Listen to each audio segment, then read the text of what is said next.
Thank you everyone for being here. It's a very momentous day and we're going to be making a very, very historic and important announcement today. But I'm very, very happy to be here today with Minister of Finance, Nicola Willis, who has had a big part to play in today's announcement, and with our local MPs, Suze Redmayne, Mike Butterick, and our local candidate for Palmerston North, Ankit Bansal. It is obviously a new year. We've got kids who are coming back to school this year. They're ready to start school in the next little while, and they will be coming back to school this year to classrooms that have been upgraded over the holidays through our program of upgrade, with a 50% upgrade in school maintenance grants. There's been paintings, there's been roofs repaired, there's been carpets installed, there's been windows replaced over the summer break. So they'll be coming back to those refreshed classrooms, which is great to see. They'll also be coming back to a significant amount of learning support this year from last year's budget. So over 240 learning support coordinators, early intervention teachers, hundreds of thousands of hours of teacher aid hours this year that have gone in to the learning support budget. So it is a big year for learning support. At this point, I want to also acknowledge the special school principals who are here, including Maureen Poulter, who's the president of SEPANS, the specialist school network, for their advocacy. And their advocacy has been very important over the last 2 years, and in fact even when I was in opposition, because a lot of that advocacy has led to the decisions and the funding that have been put in place. And over the last 2 years, Nicola and I, Minister Willis and I, have put in place budgets to support these special schools, and so we have invested in 50 additional new satellite classrooms across the country and the redevelopment of 4 special schools across New Zealand in just 2 budgets alone.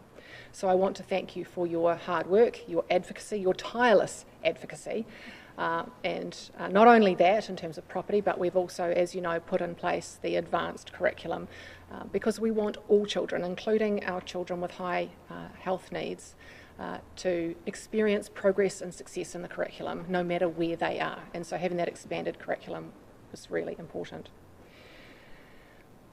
In 2024, Minister Willis and I, in July after the budget, went to Somerville Specialist School and we made the budget announcement. But the very important announcement we made on that day was that specialist schools, specialist day schools, are a very important part of the schooling network. And we drew a line in the sand and we said that the debate about inclusion is over. Inclusion is choice. Parents of children who have high and complex needs should have the choice to either go to a day specialist school, a satellite classroom, or indeed their local mainstream school. And that is why we have invested so heavily. And that announcement was really important because it has reset the way that we think about our specialist schools. And it has been really great to see now that change in attitude from across the sector, where we are now seeing more and more demand for specialist schools being called for, and we have to meet that demand. I want to at this point acknowledge Minister Willis because none of this was possible without her support and her dedication to not only education but specialist education. I didn't have to twist her arm very much at all in any of the meetings when I said this is what we need to do. She said, of course, that's what we need to do. And so I need to acknowledge you at this point, Minister Willis, for your support. Today is a very, very important day. It is a huge milestone because today we are announcing the building of 2 new specialist schools in New Zealand. Now, the reason that this is a massive historical milestone is because it is the first time in 50 years that we will have built a new specialist school. The debate has raged for so long about the importance of specialist schools that we have not built one in 50 years. And the demand, as we know from parents, is enormous. And the care and dedication of those principals and staff is amazing, and we want more children to have the opportunity and the choice to experience a specialist day school. So these 2 schools will be here in the Manawatu and Palmerston North at QEC College, And I just want to, at this point, acknowledge Principal Chris Muller, because without you, we wouldn't be able to do this as quickly as we have been able to. We haven't had to go and find land and designate the land and spend all of the time that takes. We are able to do it here, co-located on your site, and we can get cracking immediately, so thank you for your support. And the second one will be in Drury in South Auckland to meet the demand there. But significantly in this region, and I want to at this point acknowledge Suze Redmayne and Mike Butterick for their ongoing advocacy, for constantly being in my ear for their communities about the need for specialist provision, because there is none in this area. And this specialist day school that will be built here will have a network that will be built out of satellite classrooms throughout Palmerston North, the Rangitikei and the Wairarapa. And so I want to thank you both for your advocacy. That's why we are here today. Equity means choice, and we know for the families around New Zealand who have uprooted their lives and tried to move into zones where there are specialist schools and who have spent time on wait lists, we hear you, we acknowledge you, we know that you want this choice, and today is another step forward to making sure that you have that choice. And I just wanted to hand over to Minister Willis to say a few words, because she has been deeply involved in all of this work. Thank you very much, Minister. Kia ora koutou katoa. Greetings to you all. Can I start by acknowledging Chris Muller, the principal of Queen Elizabeth College, and acknowledge the prefects of Queen Elizabeth College for being here today, your school leaders, school teachers, administrators, Maureen, the fierce advocate for children who are born with additional needs or who develop those additional needs later in life and deserve the chance to develop their God-given potential as every other child in New Zealand does. You have been their advocate, and today you should feel a stake in this result. So thank you for your work. I want to acknowledge the Minister of Education. She has, in just 2 years, brought such fierce passion to the portfolio that I think we are seeing transformation before our very eyes across our schools in New Zealand. She has empowered the best teachers, the best principals. She has changing the curriculum. She has provided structured literacy and numeracy materials. She has lifted our sights for what is possible for educating New Zealand kids. And that is something that as a government we are very proud of. And so really all I wanted to say was that in my job, unfortunately, there is never enough money to say yes to everything. And I'm a bit of a yes person, so I can find that pretty hard, that I often have to say no. But when it comes to what we say yes to, as a government we've made a very deliberate choice that education will always be a priority and a focus.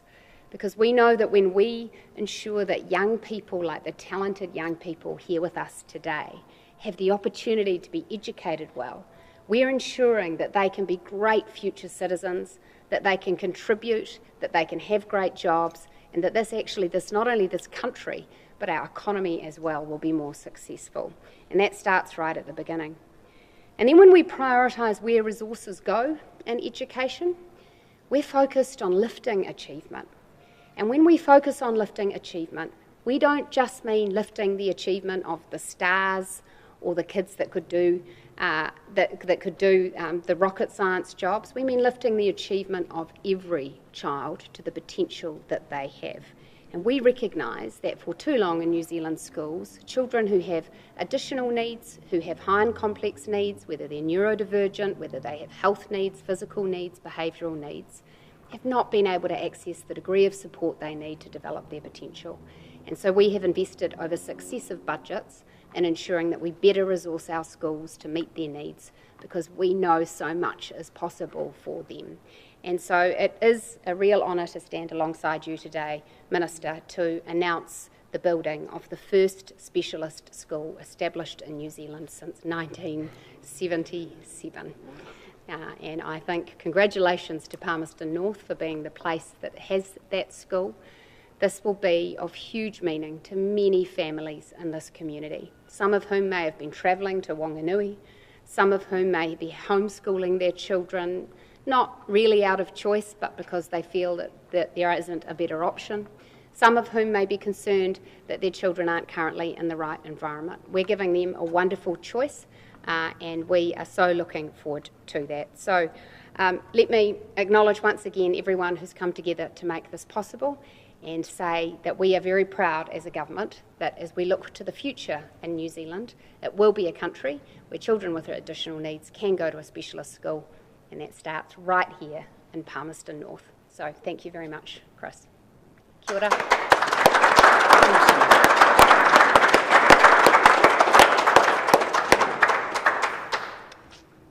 Questions? Yes, happy to take your questions. Disability advocates might disagree that the debate is over as far as specialist schools versus more support in so-called mainstream schools, and that's what they say might be a better option. Was consideration given to that, and why didn't you put this money in down that path?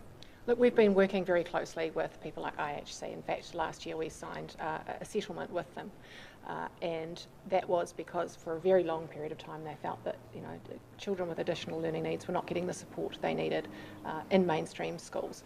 But they have seen what this government is doing. They saw the significant investment at last year's budget, $750 million into learning support, and we're working very closely with them, which is why that historic settlement was signed with them at the end of last year. And look, sometimes we have our differences, but both IHC and both this government want the very, very best for our students, and that means choice. It might be in a mainstream school or it might be in a special school. I'd just share with you an experience that I had last year on this particular issue, which is when we visited Summerfield School, and we had with us children with very high and complex needs and their families. And when we announced that we were not only going to rebuild that school, but that we recognised that families across the country in many cases want to be able to choose a specialist facility for their family, there was not a dry eye in that room, including me and the Minister, because for those families, they felt the emotional release that their need had been recognised. And yes, that will not be what every family chooses, but for the families who make this choice, having this available to them can be life-changing. Some say that choice, though, is only really because, in a way, they're forced into it because the support isn't available in mainstream schools. What do you say to that? Well, as I say, for the parents in the room at Summerfield last year, it was a choice that they were celebrating because they felt that having their children in an environment where they were with other children and other families who understood the reality of high and complex needs, with specialist teachers who had particularly chosen to be in that environment with children with those needs, specialist facilities designed specifically to cater to their needs or the risks that they faced and to be part of a specialist community that understood those needs, they felt that that was a choice that was life-changing. And just one other too, the location here, is it because of the fact that people, like you mentioned, have had to go to Whanganui for years? Is that why Palmerston North was chosen? Yes, look, we looked across the country, and because obviously we haven't built one for 50 years, there are many gaps. And we have to make some tough choices. In Auckland, obviously, we have many special schools, but we have huge demand. So we were balancing demand in areas where we have specialist schools with areas like the Manawatu where there is nothing. And so we tried to get that balance right. Why do you think it's taken so long to actually get new ones built? It's adults having this argument for the last 50 years around inclusion, and it just meant that students and parents and families have missed out. But as I said in my opening remarks, we have seen now a shift in the way that people are thinking about specialist education. We're now seeing schools and leaders demanding more positions, more satellite classrooms, because they acknowledge that that is the choice for parents and that there are specialist services that we can provide, like hydrotherapy pools, like specialist playgrounds that are all soft and have swings that is designed for children in wheelchairs, for example, with that are highly secure, that have disabled toilets that are open on the weekends for the families to use. These are the types of things that you do not get at a mainstream school that we want to give parents the option of having. And we fully acknowledge that mainstream schools across the country, many of them do an extremely great job with the kids that they educate who have additional needs. But if you talk to the teachers in those schools, many of them will acknowledge that for some kids, being in a specialist classroom or a specialist school is the best scenario. And what's the cost, or how much money is going towards these two schools? Look, it's commercially sensitive at this stage, but I can tell you it's around about 40 million for the 2 schools, and we'll be able to get cracking on them very quickly because they are both at existing school sites, so we don't have to wait to do any planning. Yeah. Now, look, one of the things that was missed in last year's budget, I think, by the media, and so I'm going to take the opportunity to tell the media here again today, is that in the very tight financial times that New Zealand has been facing, we prioritised more than $700 million in last year's budget for specialist education. It is a belief that we are putting our money behind, we're putting New Zealanders' money behind. We believe that it aligns with New Zealand's values and our aspirations for the education of Kiwi kids. And Erica, just on a local issue about school buses, it's been a bit of an ongoing saga here with changes, and I think some schools and parents have been in touch with you in that period. Like, have you had any involvement, or what are you doing to, I don't know, change that? Are you doing anything? Look, the school bus rules and regulations have been in place for over 100 years and have never been changed, and look, at some point in the future we'll need to take a look at them. But it is a operational job for the ministry, so ministers don't get involved, and it is the same across the country, and they have to undertake route reviews to make sure that children who are eligible for school transport assistance get that support, because quite often we'll do a route review and find that, oh, actually there are a whole lot of children who've moved into the area that are eligible for a bus or transport assistance who don't have it, and so quite often we will put on routes and we'll give additional support to children who need it. And the same might be the case where a route has gone down and there are ghost buses driving around with no children on them. So the ministry, as a matter of course, in their operational day-to-day business, do route reviews. And look, sometimes it can be a bit distressing for the community, but we work through very carefully to make sure that if it's being handed over to local council, that happens in a staged way, and we also make sure that there's as least disruption as there possibly can be. But it is not the minister's job to make that call, it is operational for the ministry. Do you think that policy does need to change? I think in the future we'll definitely need to look at it, but it is, of course, when you make changes at scale to hundreds and thousands of children across the country, you need to think about it very, very carefully. And as like I say, it hasn't been touched in over 100 years. Mr. Stanford, would National consider partnering with Labor as it has with the Modern Slavery Bill that was passed? Oh, kind of hopefully you guys are working with Labor with that. Would you work with Labor and not act with this new social media work with Labor? Look, I want to work with all parties in Parliament. This is bigger than party politics. This is about protecting our kids. And I know that the Labor Party are on board.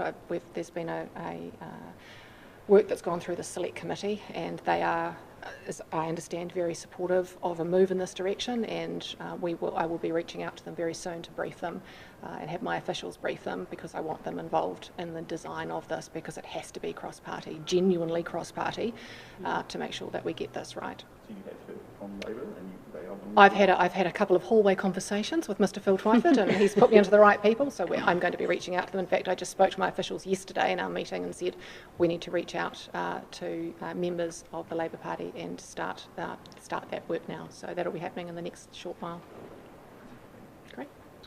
Great. Thanks, everyone. Much.